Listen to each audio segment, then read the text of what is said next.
you can already work out what one of these or half of these games are, then good for you. Let's talk about Pokemon Sun and Pokemon Moon. I have both. I'm just cool like that. I actually got them both on Christmas Day from different people.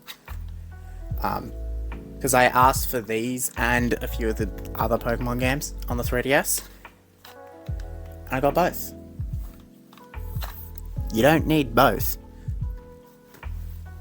But I'm happy I do, because these games are still, to this day, like $60 or $70 Australian. That's the price it came out for. How the hell are these games still retail price? You can't even buy them, like, new anymore. I don't even want to get into Ultra Sun and Ultra Moon. I don't have Ultra Sun and Ultra Moon. But my god. You should probably get onto these. As well as Pokemon Omega Ruby. I only have Omega Ruby. I don't have Alpha Sapphire. This is a remake of the Gen 3 Pokemon Ruby that I talked about earlier. People love Gen 3. I would not be shocked if this becomes the most expensive out of all of them. I have barely played it, by the way. I plan on playing the Pokemon game someday.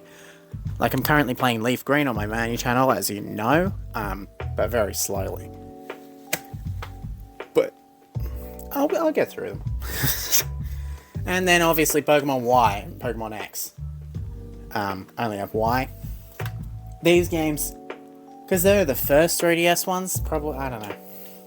But the same concept as the other ones. But next we get into these two, and there's actually a lot more of these games. See, in 2017, the Nintendo Switch was out. That did not stop Nintendo from releasing 3DS games. So they released several. They released Yoshi's Woolly World on like a port to the 3DS, and a lot of others. I don't have the majority of them. They are at least 90 Australian dollars now. A large majority of them. But I have two. Some of the cheaper ones, but they're probably going to become more expensive because Nintendo didn't release that many copies of these games. Because they sold less than 100,000. Some of them. It's been so long my computer turned off. Yeah, a lot of these games did not sell more than 100,000 units. So Nintendo stopped making games for the 3DS, and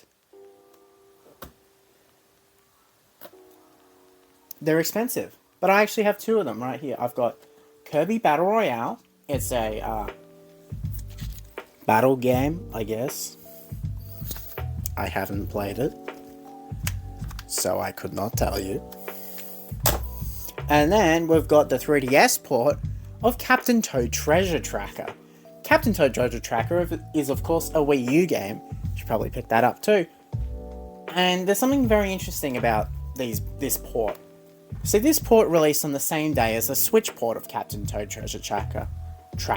I don't know why. Nintendo just like being funky sometimes. I have both.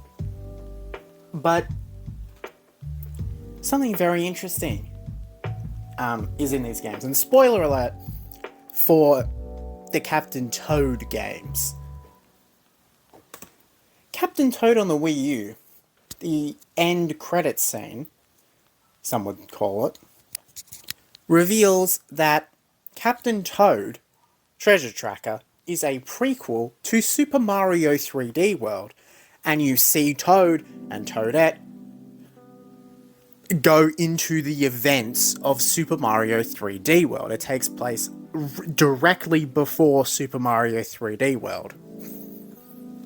However, the Switch port and the 3DS port change the ending / end credit scene. It's not an end credit scene anymore, it's just during the credits now.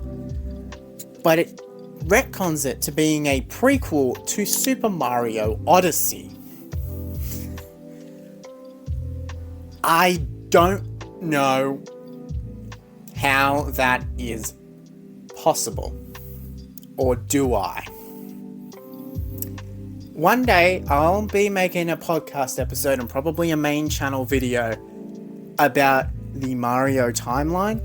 I'm going to get into my theories on how Captain Toad's both endings are canon. That's right, both endings are canon. What can I say? I literally just worked out in my head how they're both canon.